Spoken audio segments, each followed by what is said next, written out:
Naipit sa matinding traffic ang mga motorista sa ilang bahagi ng Metro Manila sa pagsisimula ng long weekend. Sa EDSA southbound halos walang galawan ang mga sasakyan. May live report si Jamie Santos. Jamie. JP Maki, dahil nga sa Christmas rush at nasabayan pa ng long weekend, mapapabuntong hininga ka na nga lang dahil sa tindi ng traffic kaninang rush hour. Tila mas mabilis pa kung maglalakad na lang dahil sa tindi ng traffic kanina. Ang mga sasakyan sa EDSA southbound halos walang galawan pasado alas 5 ng hapon. Hindi nga lumalagpas ng 10 kilometers per hour ang takbo ng mga sasakyan.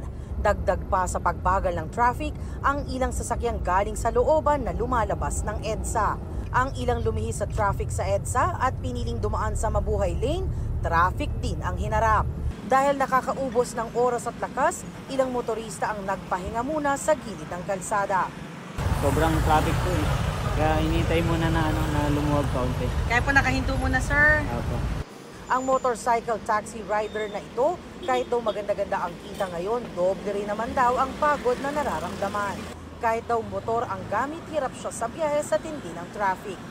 Sa sobrang traffic po, buti nila maraming mga galanteng pasahero kahit paano nagbibigay ng dagdag. Pero pagod. Pero mahirap, masakit po sa balikat, pati sa kamay ho.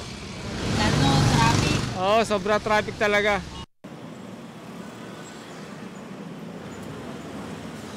Maki, JP, bahagyang lumuwag yung daloy ng trapiko pagsapit ng alas 9 hanggang alas 10 ng gabi. Pero nagkakaroon yan ng build-up pagdating sa tapat ng mga malls na ang closing hours ay 11 p.m. At yan ang latest mula dito sa EDSA northbound. Balik sa inyo, Maki, JP. Maraming salamat, Jamie Santos.